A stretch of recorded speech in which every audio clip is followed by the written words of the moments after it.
ang gagamitin ng Diyos, kundi ang ating Reverend Melanie Stamatilake. Amen. And this is for sit for the word po. Amen.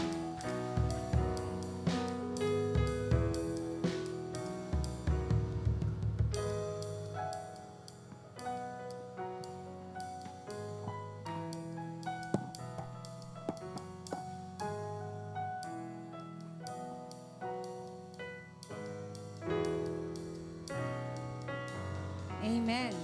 Isa pong malakas na palakpak sa Panginoon. Maganda pong umaga sa inyong lahat. Kamusta po ang inyong Sunday? Masaya. Amen. So, before we sit down, let's all pray. Tayo po'y manalangin. Ama naming Diyos na makapangyarihan sa lahat. Panginoon, salamat po sa umagang ito. Salamat po sa ginagawa mo sa amin.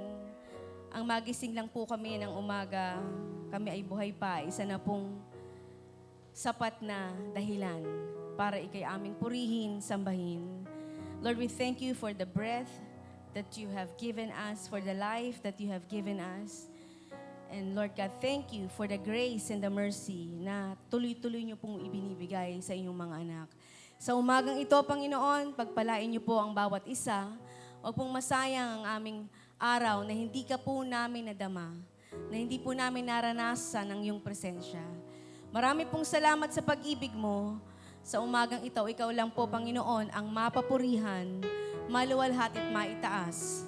Magsalita ka po sa amin, Banal na Espiritu, kumilos ka ngayong umaga. Sa pangalan ni Jesus, Amen and Amen. Bago po kayo umupo, kamayan niyo muna ang inyong katabi. Sabihin mo, kapatid, napakaganda at napakagwapo mo. Pinagpala ka ng Panginoon. Amen.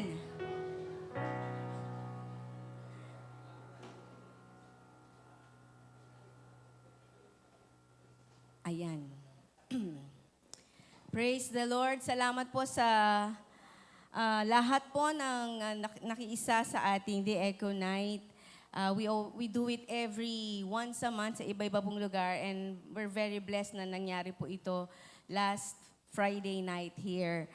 And pinaparating din po ng ating mga pastors there in Japan ang kanilang pag-ibig po sa bawat isa. Sino pong excited? Amen. So, I'm going to go straight to my message. Ayan.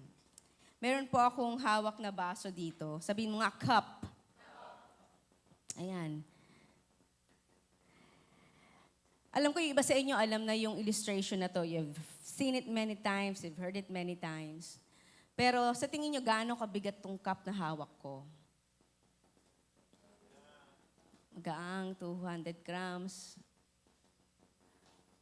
1,000 grams. Ano pa? 1 kilo? Okay. Sobra naman.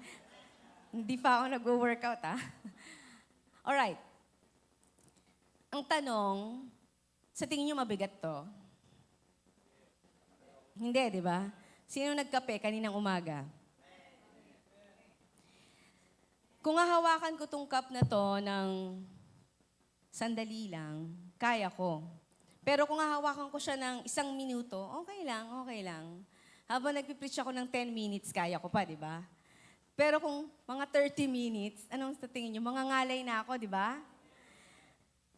Eh, imagine mo, 1 oras ko tong hawak. Hanggang altar call, hanggang matapos ang service, hanggang alas 12. Okay, buong araw. Ano sa tingin nyo? Mga ngalay na ako, baka mamanhid na yung kamay ko, magka-stiff neck na ako, patawag ko na si Ate Oli, papahilot ko na tong balikat ko. Nabago ba yung bigat ng cup? Hindi, di ba? Pero bakit ako napagod? Bakit ako nangalay kung hahawakan ko to ng 1 oras sa tagal mong hinawakan? Kaya ako mapapagod kasi hindi ko siya binitawan. Hello? Alam niyo po, ganyan din po ang stress. Ganyan din po ang problem. Ganyan din po ang kasalanan. hindi ka agad-agad nako-convict, hindi ka agad napapagod, hindi ka agad-agad magkakaroon ng stiff neck, mangangalay, hindi ka agad-agad mabibigatan. Pero habang mas matagal mong hinahawakan, yung mga problema, stress, yung kasalanan, mas lalo mong pinahihirapan ang sarili mo at mas lalo kang nasasaktan. Kaya ang tanong, hindi gaano kabigat ito. Ang tanong is, bakit ayaw mong bitawan? Ba't ayaw mong ibaba? Nangalay na nga ako eh. Ayaw mong ibaba. Hello? So I'm going straight to the message, and the title of my message today is, Put the Cup Down. Pwede ba sabihin mo sa katabi mo, put the cup down. Stop carrying what God told you to release. The question is not gaano kabigat yung cup. Kailangan pa ring bitawan at ibaba. Number 1, the weight is real, but holding it alone is the problem. Marami po tayong ginagawa sa ating mga buhay na ang sinisisi natin ay yung mga sitwasyon sa buhay natin. Ang sinisisi natin is yung mga pangyayari. Alam niyo po, habang nabubuhay tayo, sabihin natin habang nabubuhay, ay may pag-asa, joke lang. Alam niyo na yon. Habang nabubuhay po tayo, meron talagang burdens. May problem, may anxiety darating, may stress. Hello? Totoo po yon. At madalas mabigat. Marami tayong mga alalahanin. Hanggat hindi pa tayo nasa mental hospital, o kaya naman ay nasa sementeryo, hanggat buhay tayo, meron tayong haharaping pagsubok, problema. Yun na nga lang buwan-buwan nating bayarin. Hindi na natin sabihing, stop, bayarin. Di pwede, di ba? Talagang darating at darating yan. At hindi ko sinasabing, Pastora, inilhan tulad mo naman yung problema ko sa isang cup, napakabigat. May mga mabibigat, may magagaang. It doesn't matter kung anong weight niyan. Ang tupong araw na to, ang pinakamahalaga ay matutunan nating ibaba o bitawan. Bakit po? Sinabi ng Panginoong Jesus in Matthew 11:28, "Come to me, all who are weary and burdened." Ibig sabihin, burden is real. Ang pagkapagod ay totoo. Ang problema, hindi tayo ginawa ng Diyos na bitbitin lagi ng buong buhay natin, araw-araw, gabi-gabi, ang lahat ng worry at lahat ng burden natin. Kasi ang sumisira sa atin ay yung hindi natin paglapit sa Diyos. Kapag tayo po ay may mga problema, pagod, alalahanin, kailangan po natin siyang ibigay sa Diyos. Sabihin natin, ibigay sa Panginoon. Ilapit sa Diyos. Ang problema po, hindi yung problems, hindi yung mga senaryo, hindi yung mga bigatin, ang sumisira at nagpapabigat sa atin. Ano po nagpapabigat sa atin? Yung paghawak mo doon at hindi mo paglapit sa Diyos. Marami sa atin hanggang ngayon, natutulog tayo ng gabi, pero ang mind natin, ay nandun pa rin sa mga nangyari sa atin ng 3 years ago, 2 years ago, o kahit 1 month ago. Yung mga conversation na masasakit, dala-dala natin pag natutulog tayo, no wonder kulang ka sa tulog. Kasi bit-bit mo pa rin, kahit nasa kama ka na, matutulog ka na lang, bit-bit mo pa rin, iisip mo pa rin. Sabi mo sa katabi mo, put the cup down. You act normal every day. Sige, masaya ka sa umaga. Lalabas kayo ng friend mo, mag-work ka. Pero pagdating sa gabi, naiisip mo na naman. Yung ginawa sa'yo, you keep, replaying. Yung mga sinabi sa'yo, yung mga nangyari sa'yo, yung ginawa sa'yong masama. You keep replaying and replaying it. Tapos na siya. Yung iba nga, 10 taon na eh. Walang joke. Iba, 5 taon. It doesn't matter gaano katagal yan. The more na hinahawakan mo yan, the more na mabigat yan. At kahit hindi mo sinasabi, alam ng Diyos. At minsan, hindi natin sinasabi sa mahal natin sa buhay, hindi natin sinasabi sa ating mga asawa, sa ating mga anak, pero deep inside us, there are thoughts, there are weariness, there are burdens na gabi-gabi nating dala-dala at bit-bit-bit-bit. Marami naman, you keep carrying fear about your future, about the future. Yung iba hindi makatulog, hindi makakain, nag-aalala sa kinabukasan. Ano mo sabi ng Diyos? Ang pag-aalala ay hindi niya kalooban. Kung yung mga ibon, hindi naman sila nagtatanim, kumakain sila. Wala nagtatrabaho. Yung mga halaman, dinadamitan ng Diyos. Mas maganda pa sa damit ni Solomon, sabi doon. Diba? Ikaw pa kaya na anak ng Diyos ang hindi niya ingatan, hindi niya pakainin, ikaw pang anak ng Diyos ang hindi niya isipin, for His eyes is on the sparrow. Ikaw pa kaya alam ng Diyos ang nangyayari sa iyo, kapatid. Alam niya ang iyong mga problema. At alam niya ang iyong hinaharap. Kaya matulog ka. Huwag kang mag-alala. Sabi mo sa katabi, put the cup down. 1-year-old pa lang yung anak mo, iniisip mo na yung pang-college niya. Huwag muna. Diba? Yung pandibo niya, 1 month pa lang. I-enjoy mo muna ang blessing ni Lord. Huwag mong problemahin yung hinaharap. Kasi hindi ka pababayaan ng Diyos. Sabi mo sa katabi mo, hindi ka pababayaan ng Diyos. Kasi ang isip mo ay nasa mode na, what if? What if bumalik ang COVID? What if? Ang daming what if, di ba? What if bigla kaming palayasin sa bahay namin? Ilang ka na bang best pinalayas, may bahay ka pa rin tinutuluyan? Ilang beses ka na bang di nakabayad ng rent, nag-aalala ka, di ka makakain ng matulog? Hanggang ngayon may tinutulugan ka.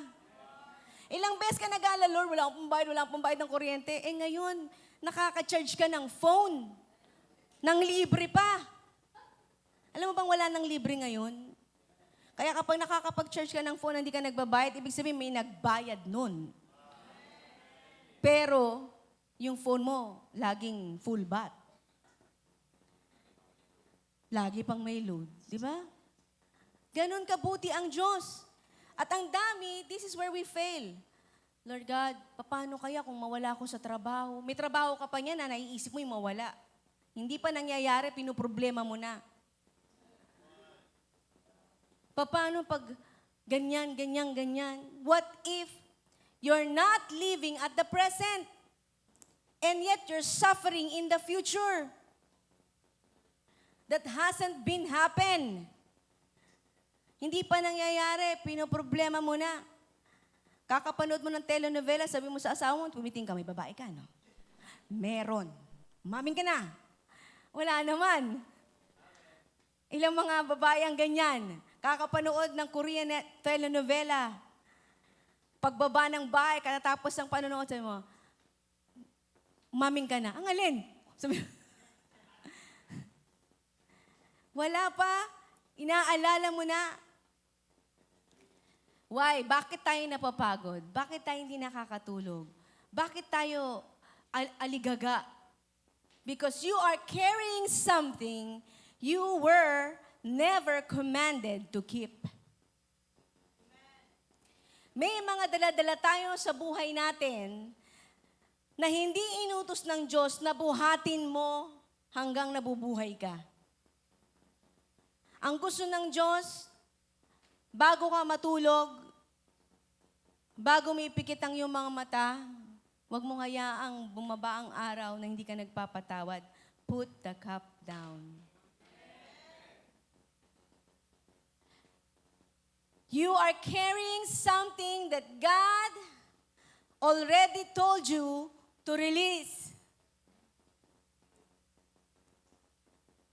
At minsan, pagod na pagod tayo because that pagod or that exhaustion, sino na-exhaust, is the price of your refusal.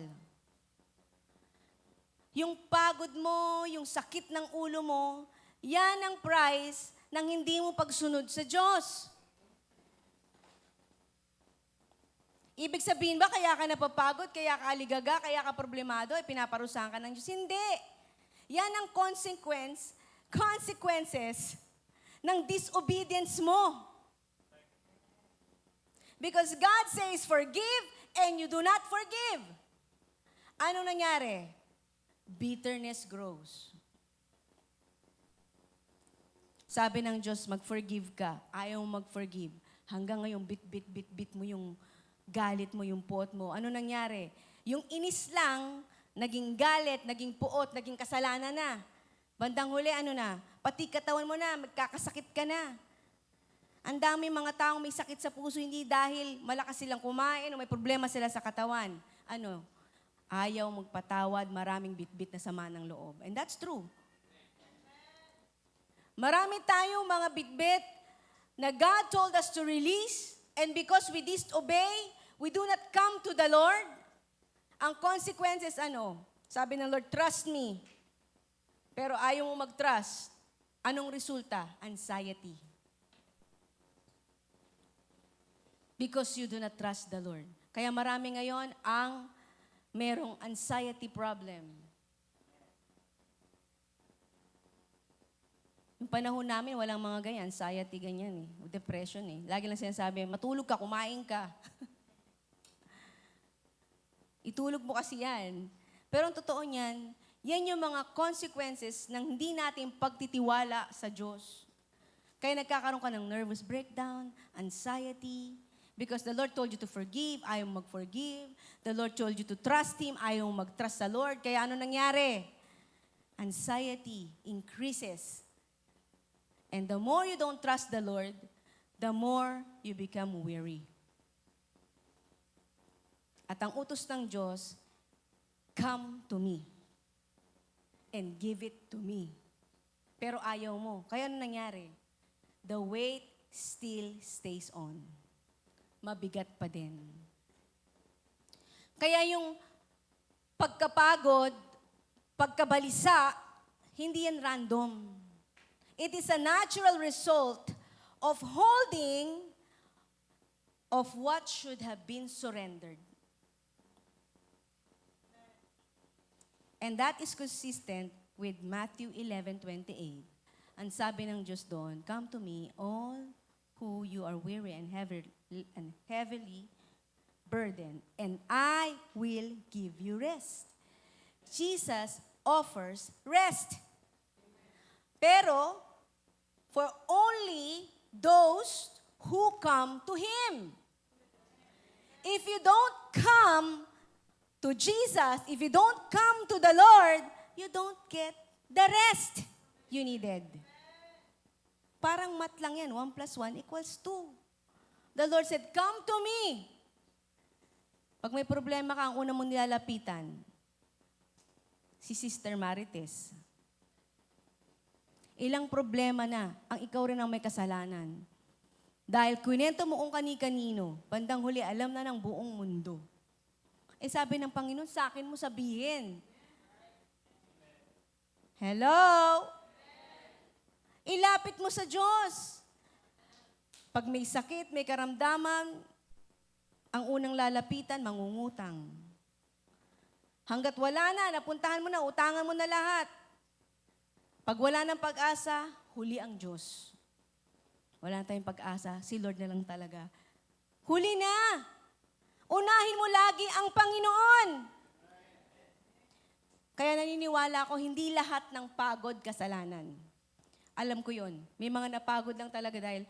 Pero may mga talagang napapagod, hindi dahil sa bigat ng buhay, kundi dahil sa katigasan ng ulo, ayaw lumapit sa Diyos. Sapagkat sinabi niya narito, "Come to me." Lahat ng nabibigat ang lubha at bibigyan ko kayo ng kapahingahan. Amen? Kaya kung pipiliin mong lumapit sa Diyos ngayong araw na to, mararamdaman mo ang kalayaan at kapahingahang ibinibigay niya sa iyo. Amen ba? Number 2, what you refuse to release will damage you. Kasi yung mga bagay na ayaw mong ibigay sa Diyos, kahit maliit na bagay yan, lumalaki yan. It doesn't stay small. It takes root, and according to Hebrews 12:15, it will grow and damage not just you, but everyone around you. In Hebrews 12:15, sabi dito, "See to it that no one falls short of the grace of God, and that no bitter root grows up to cause trouble and defile many." Sikapin niyo daw, sabi ng salita ng Diyos, sikapin ninyong walang sino man ang mahulog sa biyaya ng Diyos. At huwag ninyong hayaang may ugat, sabi mo ugat, na kapaitan na sumibol, sapagkat ito'y magdudulot ng kaguluhan at makakahawa pa sa marami. Ibig sabihin, what you refuse to release will take root at lalala pa. It will damage you at mahahawaan ng lahat. Kasi yung mga kapaitan, yung mga bitterness, hindi na nanatiling maliit yan. Pag hindi mo yan nirelease at binigay sa Panginoon, tutubo yan, lalalim yan, sisirain ka yan, at hindi lang ikaw, pati ang mga mahal mo sa buhay, mga taong nasa paligid mo.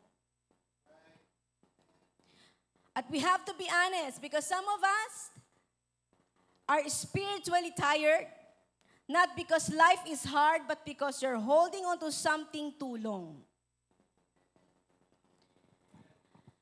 Marami sa atin, hindi lang halata. Tignan mo katabi mo, hindi halata. Apakaganda talaga. Apakapogi. Pero hindi nyo alam, ang daming pagsubok ang pinagdaanan yan.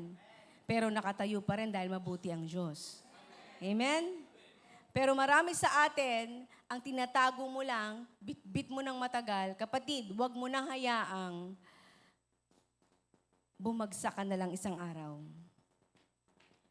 The longer you hold it, the more damage it will cost you. Parang itong cup na to, the longer I hold to it, sa una parang wala lang. Pero the longer I hold on to it, it will damage my nerve, hanggang kili-kili ko, hanggang leeg ko. Kaya sabi mo sa katabi mo, put the cup down. Yung mga offenses, sabi doon, hindi mo maiwasan yan. The Bible said, surely offenses will come to you. Magbasa ka lang ng mga news, na-offend ka na eh. Yung mga politika na narinig natin, na-offend na tayo sa mga nadaming ninakaw sa atin, di ba? Offenses will come to us. But if we do not give it to the Lord, yung mga offense na yan, magte-take root yan. Hello? Kaya kahit mga Kristiyano, sumasama sa mga NPA, sumasama sa mga rally na walang katuturan, bandang huli nagiging violente. At hindi lang yun. May mga offense tayo na maliit lang, na hindi natin sinuko sa Diyos. Hinold natin sa heart natin. Yung offense na yon nagdulot ng bitterness. Poot na. Nakalimutan ka lang alukin ng breakfast. Hindi mo na nakalimutan. 3 years ago. Ngayon yung tao na yon, na dapat nag-usap kayo, dapat nasabi mo, ano na ngayon? Puot na puot ka na sa kanya. Maraming ganyan. Kahit sa pamilya, we've talked about it, di ba? Kahit sa family. Lalo na ang mga Pilipino, di ba? We're family-oriented, pero sumobra naman. Pati sa manang loob, pinamamana natin sa mga apo. Biro mo, walang kaalam-alam yung mga magpipinsan, ba't sila magkakagalit? Paano yung mga tito-tita nila magkakaaway? Sa dami naman ang ipapasa mo, yung bitterness mo pa. Bakit? You are once offended, and you never give it to the Lord, you never release forgiveness, you didn't let it go, you didn't surrender it to God, you didn't come to the Lord, itinulog mo, kinabukasan nadagdagan. Ilang mga bagay ba ang narinig mo? Narinig mo lang, may nagsabi lang sa'yo. Lumipas ang 1 linggo, yung narinig mo nadagdagan na. Di ba? Sinabi lang na, alam mo, hindi siya maganda nung Sunday, hindi ko trip yung damit niya eh. Narinig mo yan, talaga to, kala mo sino maganda at sinong pogi. The next week, alam mo sabi niya, hindi ka raw ganyan. Dumami na, ang damot mo daw. Hanggang lumaki ng lumaki. Naging lahi to lahi na. Generation to generation na. Alam mo, ang daming ganyan. Mga bagay na hindi mo klinaro, hindi mo binigay sa Diyos. Sabi mo sa church natin, bawal na yon. Kapag may narinig kang pangit sa kapwa mo, ikat mo na agad. Totoo man o hindi, ikat mo na. Kasi sometimes, yung concern natin, minsan nadi-discern mo lang, hindi discernment yun, assumption lang yun. May mga discernment ka na hindi totoo, galing sa evil. Kaya sabi ni Jesus kay Peter, lumayas ka sa akin, Satanas. May mga bagay na hindi galing sa tao, galing kay Satanas. Hindi ba? Amen? So, offense becomes bitterness. Stress becomes anxiety. Ang dami na ngayon. Sin na pinabayaan mo, hinawakan mo na matagal, yung kasalanan na hinawakan mo matagal, hindi mo hiningi ng repentance, confession sa Lord, and you hold on to it for so long, it becomes bondage. Bondage ka na nun. Kaya, kahit na nasa church ka, kahit nagsiserve ka sa Lord, lagi kang bumabalik doon. And it weighs heavy. Marami sa atin, dahil hindi mo sinungko sa Lord, minsan ka lang pumunta sa channel na yon, nakita mo sarili mo every night, pabalik-balik ka na sa channel na yon. Eventually, naging bondage na siya. And the Bible is very clear. Hebrews 12:1, let us throw off everything that hinders. Kaya nga, yamang napapalibutan tayo ng napakaraming saksi, iwaksi natin ang bawat pabigat at ang kasalanang madaling pumigil sa atin. Iwaksi. Sabi mo, iwaksi.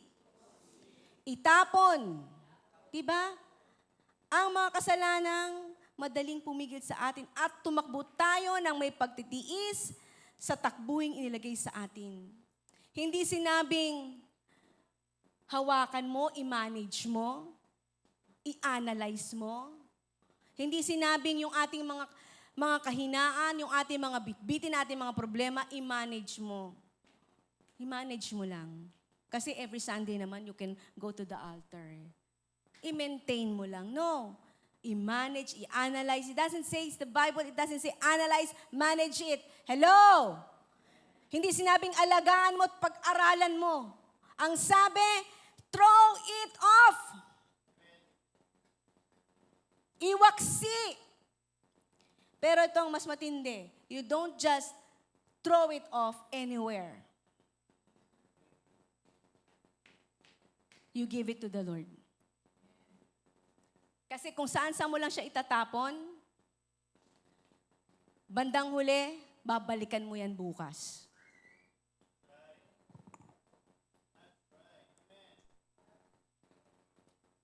You don't just let it go. You surrender it to the Lord. You don't just throw it off anywhere you want. You give it to God. Bakit? pag hindi mo sa Diyos yan isinuko, babalikan mo yan bukas, kinabukasan. Ephesians 4:31-32, get rid of all bitterness, forgiving one another. Alisin na ninyo ang lahat ng kapaitan, galit, puot, sigawan, at paninirang puri. Pati na ang lahat ng uri ng kasamaan. Sa halip, maging mabait kayo at mahabagin sa isa't isa.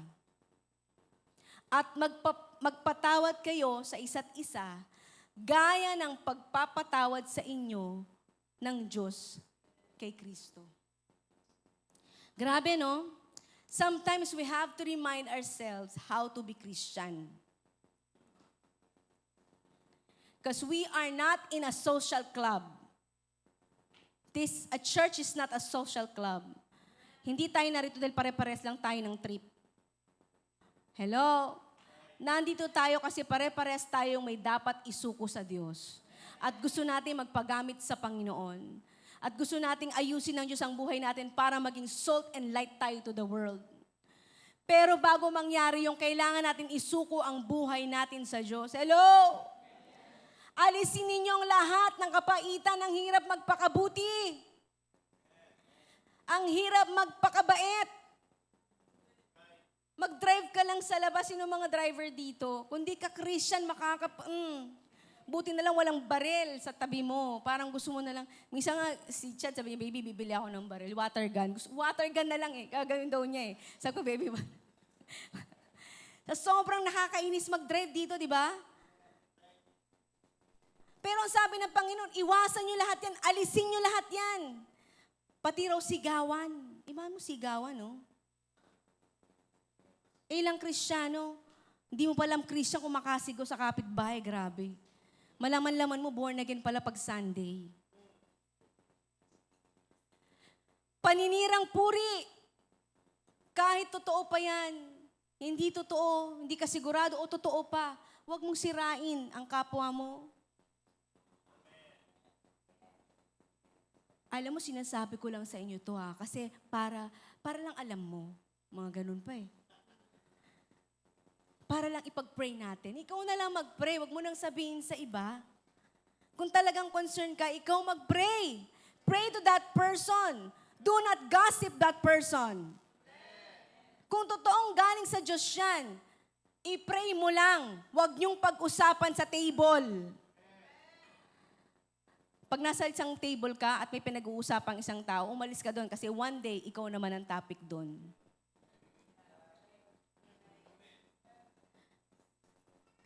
Paninang puri, pati na ang lahat ng uri ng kasamaan. Sa halip, maging mabait kayo at mahabagin sa isa't isa. Magpatawad kayo, gaya ng pagpapatawad sa atin. Ang hirap, ano? Sinong nahihirapan? Pero salamat kay Kristo. Salamat sa Diyos. Yung ayaw kong gawin, di ba, siya kong nagagawa. Ang gusto kong gawin, di ko magawa. Ano itong kasalanan? Pero salamat sa biyaya ng Diyos. In my weakness, He is my strength. Amen? Inililigtas niya ako. Kahit pwede na akong mahulog, pero dahil kay Kristo, nakakayanan ko ang lahat ng bagay. In Christ, I can do all things. Hindi mo kaya magpatawad, pero nakapagpatawad ka. Hindi mo kayang makalimot, pero salamat kay Kristo. Hello! Inuutos lahat yan sa Bible. Hindi po yan suggestion. Sabi mo sa katabi mo, hindi suggestion. Ang magpakabait. Hindi suggestion ang pagpapatawad. Utos yan. At kung hindi mo aalisin yan, at hindi mo ibibigay sa Diyos at isusuko, anong sabi? Lalago yan. Mag-uugat yan sa'yo at sisirain ka niyan.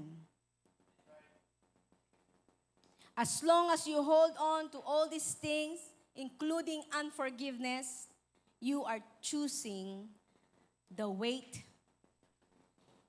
of the problem, of the situation. Andyan ka pa ba? Alam niyo po, totoo po ito eh.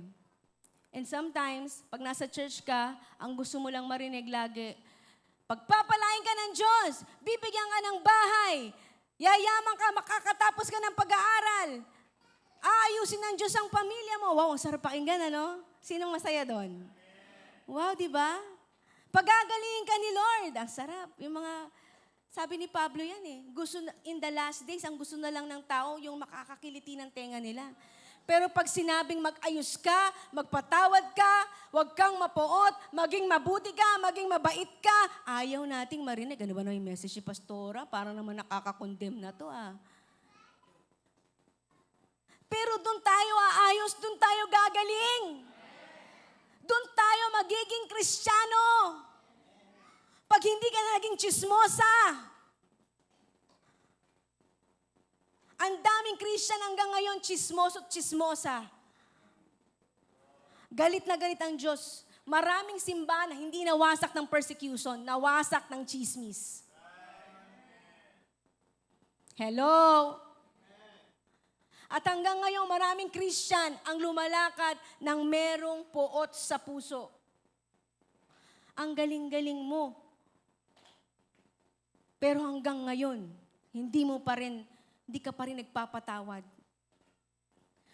Ang hirap magpatawad eh, Lord, hindi ko kaya. Kaya nga nandito ako eh. The longer you hold to unforgiveness, sabi ko sa iyo, mabigat yan. Hindi ka nagpapatawad dahil sinasabi mong tama yung ginawa niya sa iyo. Nagpapatawad ka dahil inutos ng Diyos. Para ano? Makatulog ka ng maayos. Ang sabi ng Panginoon, vengeance is mine. Hindi mo kailangang gumante. Maraming Kristiyanong gusto pa gumante. Ayaw mo kong kausapin, hindi rin kita kakausapin. Hindi mo nilalike yung mga post ko? Well, hindi ko rin ilalike yan. Iba-block pa kita at i-unfriend kita na hindi mo alam. Gumaganti pa tayo. Hello?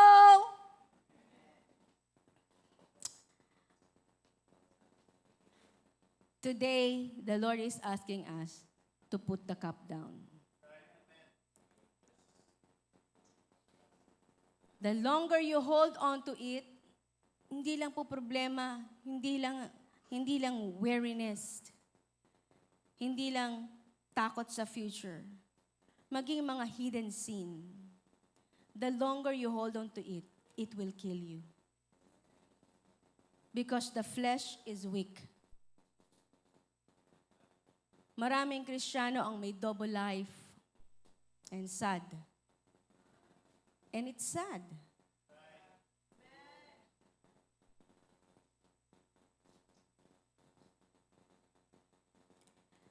Number 3, you don't just drop it, you give it to God.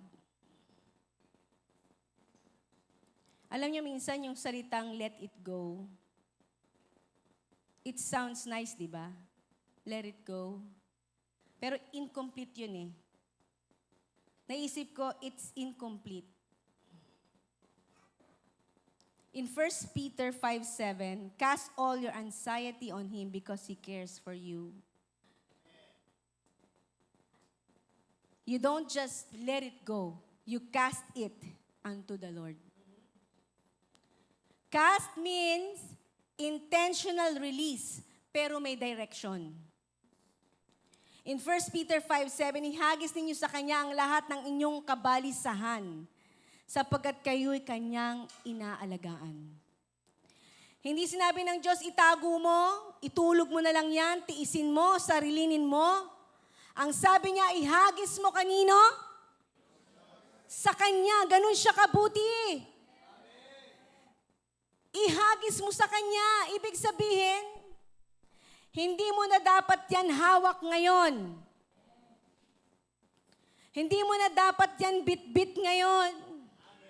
At bago tayo umuwi ngayong umagang ito, we will all gonna put our cup down. At hindi lang natin basta ibababa, ibibigay natin siya sa Diyos. Paano po natin ibibigay sa Diyos? Unang-una, when you pray, you don't pray politely, you pray honestly. Okay? And only you and you alone knows kung anong ibibigay mo sa Diyos. At paano natin ipuput down yung mga glass natin, yung mga cup natin? You forgive even when it hurts. Totoo po yun. Hindi po masaya ang mag-forgive, ha? Masakit po. Lalo na kung ikaw yung nasaktan. Pero ito, I tell you, I guarantee it will be your freedom. And you surrender control. Kasi bakit? Ang katotohanan po, hindi natin kayang mag-isa. Hindi mo kayang gawin mag-isa yan. Kailangan natin ang Panginoon. And this is the good news about the Lord. God is willing to carry whatever you refuse to release. He's willing to carry, hindi lang yung mga sacrifice natin, yung magagandang bagay sa atin. Can you imagine? Ang gusto ng Diyos ihandog natin sa Kanya at ibigay natin sa Kanya. Yung mga kahinaan natin. What a God! What a God! Minsan, Lord, anong ihandog ko sa'yo? Ang gulo ng buhay ko. Lord, di ako maka-worship. Grabe, ang dami kong pagkasal. Yun nga yung gusto ng Diyos, ihandog mo sa Kanya, ibigay mo sa Kanya. Lahat ng kahinaan mo, lahat ng problema mo, mga kasalanang binibitbit mo, ng matagal na panahon, gusto ng Diyos, isuko mo sa Kanya. But God can never, ever force it out of your hands. Kaya nga tayo may free will. Kasi hindi ka kayang pilitin ng Diyos, lalo na nandiyan ka pa sa katawang lupa mo ngayon. Kung hawak mo pa rin ang baso ngayon, hindi ito kasalanan ng problema ng baso. Kasalanan mo na. At kahit may ibang tao magsabi sa'yo, ako na hawak yung baso na yan. Kung ayaw mong bitawan, hindi pa rin mangyayari. At kahit gusto ng Diyos kunin lahat yan sa atin, hindi ka sumusunod sa Diyos at hindi ka willing, wala rin mangyayari. Can you imagine, church? God is offering us. Inaalok niya tayo ng rest. And I will give you rest. Inaalok tayo ng Diyos ngayong umaga ng kapahingahan. Sabi mo sa katabi mo, kapahingahan. Pero kahit alukin tayo ng Diyos ng kapahingahan, kung ayaw nating bumitaw, gusto ko nang bumitaw, pero ayaw pa rin daw. Ang tagal naman nung kanta na yun, pataasan ng pataas. Bumitaw, bumitaw. Wala pa rin bumibitaw. Hanggat ayaw mo, kaya hindi aksidenteng napapagod ka, hindi aksidenteng bigla ka na lang nababurn out, hindi aksidenteng bigla ka na lang nasa ibang church, umalis, or whatever. It's a signal. It's a signal that you've been carrying something that God never designed for you to carry it alone. Hello? Pero you're still not willing. In 1 Peter 5:7, cast all your anxiety on Him. Sabi mo, cast. Throw it off. Kasi bakit? Alam nyo, diyan dumarating yung bigla ka na lang bumibigay. If you do not cast it to the Lord. Bigla na lang nasira ang marriage. Bigla na lang naglayas ang anak. Bigla na lang, hello, nagpapaalam ka sa ministry. Bakit? Walang dahilan. Siguro po, mga 1 month muna po akong mawawala. May maganyan pa. Wala pa akong pinaparinggan, I don't know. Pero baka may ganun. I don't know. Kasi nung panahon namin, ganun eh. Nagugulat na lang kami. Bakit? Yung pala, meron ng binibitbit matagal, hindi niya na kaya. Kasi hindi niya binigay, hindi niya binaba, hindi niya binigay sa Diyos. Bandang huli, sira na. Hindi sinabi sa Bible na tiisin mo, labanan mo, mag-isa, kayurin mo. Hindi. Anong sabi sa Bible? Throw it off. Cast it all unto the Lord. The real strength is not us holding the cup as long as we can. The real strength is, our obedience to the Lord. Kaya kung pagod ka ngayon at may mga dala kang bitbitin, hindi dahil talagang ang buhay ay mabigat, kundi ayaw mong sumunod sa Diyos because you've been carrying something that God already invited you to give back to Him because He promised that He will give you rest. Hello? Marami sa atin, you don't need breakthrough. Lord, I need a new breakthrough. Ang dami ng breakthrough preacher natin. Ang kailangan na lang, Diyos, i-release mo yung isang bagay na yan, na ikaw na nakakalam na ang bigat-bigat na. Ang pinakamalungkot sa isang Kristiyano, ang maglingkod ka sa Diyos na may tinatago ka. At hindi lang yon, yung wala ka ng joy. Tingnan mo yung katabi mo kung may joy pa yan. Meron naman, di ba? Pero gusto ng Panginoon yung total and complete joy. Ang hirap. Masaya ka lang pag sandali, pero pagdating ng gabi, hindi ka na naman makatulog. Nagigising ka ng 2 o'clock, 3 o'clock, 4 o'clock. Sa bigat at samahan ng loob. Ako, nagigising ako sa hilik eh. Sa lakas ng hilik ko, nagigising ako sa hilik ko. Kung dati nagihilik ka, hindi ikaw yun. Sarili mong hilik yun talaga. Diba? Hello! Huwag po nating sisihin yung mga bitbitin natin at mga problemang dumarating. Sapagkat ang desisyon ay nasa iyo. Kasi pinipili mong buhatin, pinipili mong dalhin ang mga bagay na pinapabitawan na sa iyo ng Diyos. At it doesn't matter kung youth ka, bagong kasal ka, matagal na kayong mag-asawa, bagong anak ka, malalaki na mga anak mo, maraming bagay ang Diyos na gusto niya isuko mo sa Kanya. You know, this is how I will end today. In Matthew 26:39, andyan pa ba kayo? Si Jesus Christ ay huhulihin na para ipako. Sabi niya, in Matthew 26:39 said, going a little further, he fell on his face and prayed, saying, My Father, if it is possible, let this cup pass from me. Nevertheless, not as I will, but as you will. Sinabi ni Jesus, Ama, kung maaari, palampasin mo sa akin ang sarong ito. Alam niyo ano po yung saro na yon? Yung cup na yon?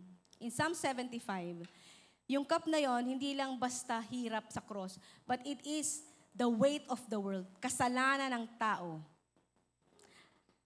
Hatol ng Diyos sa kasalanan. Bigat na walang taong kayang magbuhat. Yun yung sinasabing saro na ayaw inumin ng Diyos. Kung pwede lang, sabi ni Jesus, hindi ko inumin itong saro na to, itong cup na to. Pero sabi niya, not my will, but yours be done. Kaya ang sabi nila doon sa Gethsemane, ang iniyak ng ating Panginoong Yesus, halos dugo na. Hindi dahil mahina siya, kundi hawak-hawak ng Panginoong Yesus ang isang cup na kasalanan ng buong mundo. Na siya ang iinom. Siya ang magdadala. Hello! Hawak-hawak niya sa kanyang kamay ang cup na dapat tayo ang bumitbit. Na ang bunga noon ay kamatayan. Hello? Hindi lang po sakit yung haharapin ng Diyos, hindi lang isang cup na sakit lang, kundi hatol ng Diyos sa kasalanan na ang Panginoong Jesus ang haharap. Pero sabi niya, kung pwede lang, hindi ko to inumin. Pero not my will, but yours be done. Kaya yung cup na dapat tayo ang may bitbit, hindi lang binitbit ng Diyos, ininom niya pa. Hello? Kung si Kristo, ininom niya yung hindi dapat sa Kanya, Ininom niya at binitbit niya yung hindi dapat niya dalhin.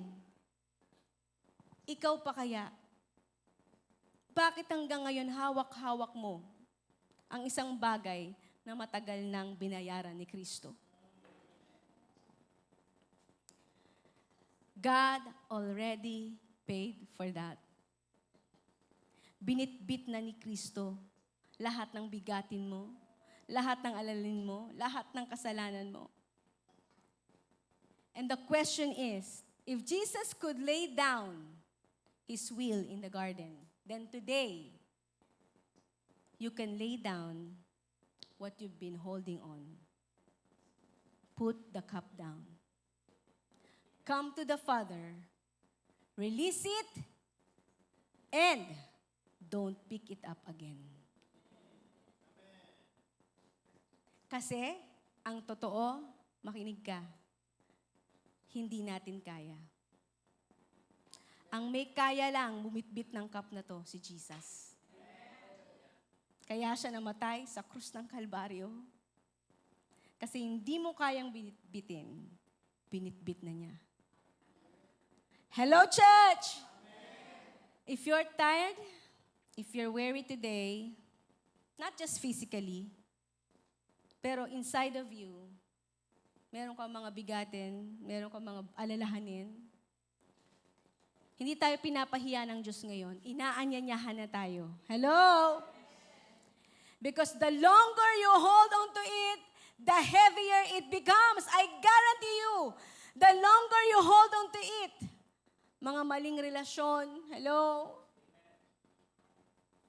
Mga maling pag-iisip, takot, fear of the future, the longer you hold on to it, the heavier it becomes.